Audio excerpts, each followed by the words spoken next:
you want to use a material that is being used and sourced by a commission established by the executive in this separate arm of the state.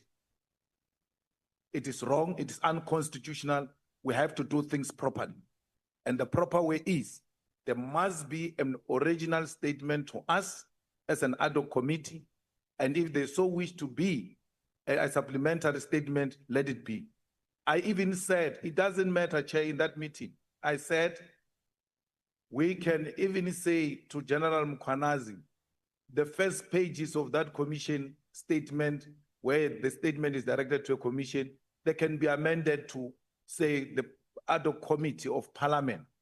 And we have something that is directed to us, which will become our property, which will... You must have seen that viral clip of Julius Malema in Parliament, his tone sharp, his words deliberate, his message unmistakable. Sitting in the Ad Hoc Committee, he turned a routine meeting into a constitutional masterclass.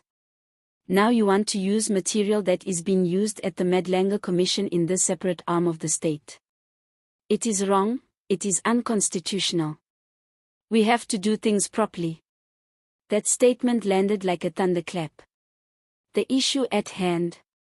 Whether Parliament could use evidence currently before the Madlanga Commission at a judicial inquiry led by retired Constitutional Court Justice Mbuyiseli Madlanga, investigating political interference and corruption in South Africa's criminal justice system. The Commission has already unearthed damning claims involving senior officials, including Crime Intelligence Head Lieutenant General Dumisani Khumalo, who produced WhatsApp messages allegedly linking Northwest businessman Brown Magotsi to questionable dealings with police. But when members of the committee suggested drawing on that same evidence, Malema immediately objected. He called it unconstitutional and insisted on due process. There must be an original statement to us from General Nlanhla Mkhwanazi, he demanded. In other words, Parliament must gather its own testimony rather than borrow from an ongoing judicial process. Malema's argument goes beyond technicalities, it's about protecting the separation of powers. South Africa's democracy rests on three distinct branches: the legislature, the judiciary, and the executive. When Parliament starts using evidence from a live commission, those boundaries blur. And in a country where political interference has already tainted so many institutions, that's a line worth defending. The Madlanga Commission's work is sensitive and ongoing. Its witnesses testify under oath, its findings are still unfolding, and its conclusions are not yet final. If Parliament starts using that same material, it risks undermining both the Commission's integrity and its own credibility.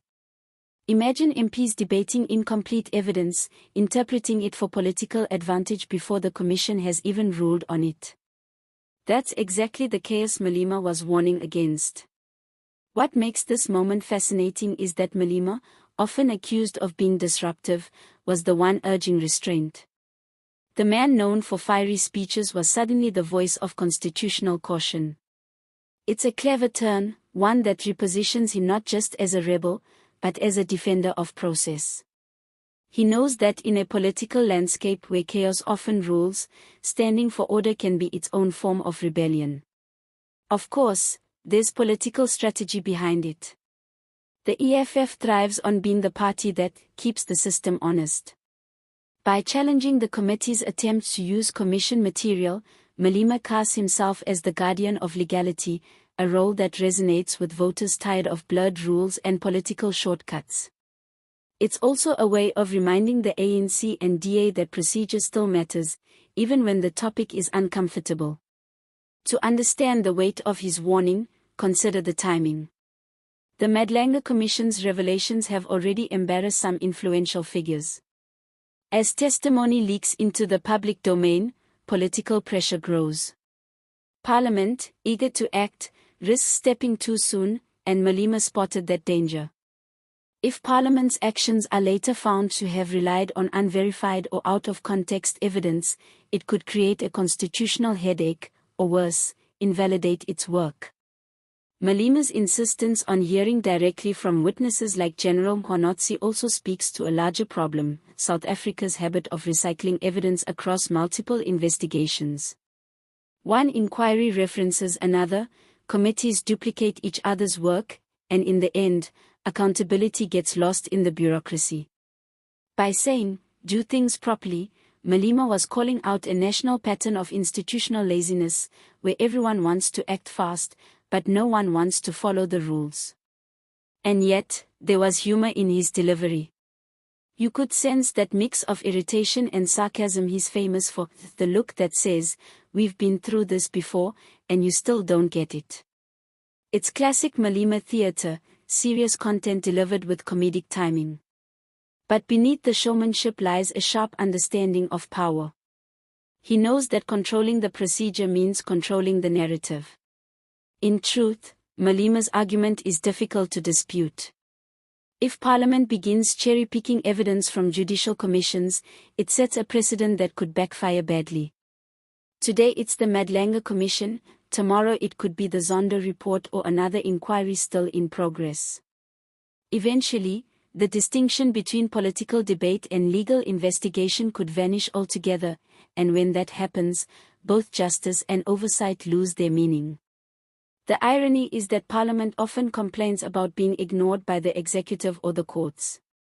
Yet here it is, reaching into a judicial process that hasn't finished its work.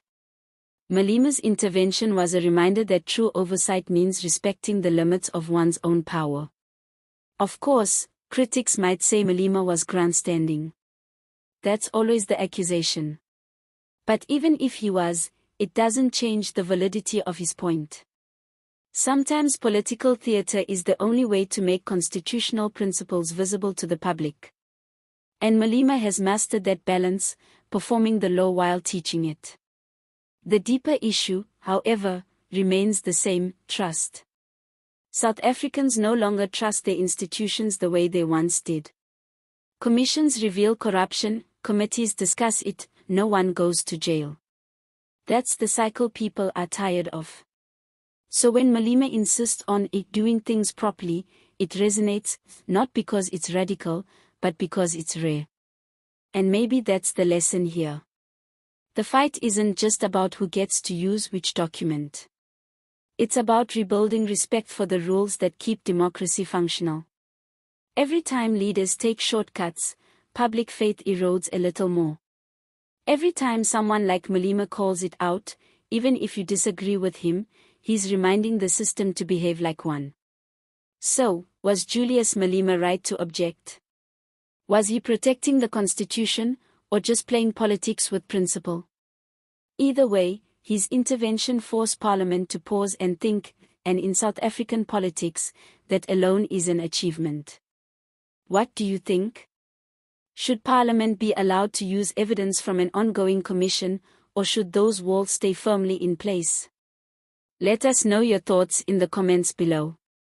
And while you're at it, don't forget to like, share, and subscribe for more deep dives into South Africa's unpredictable political scene.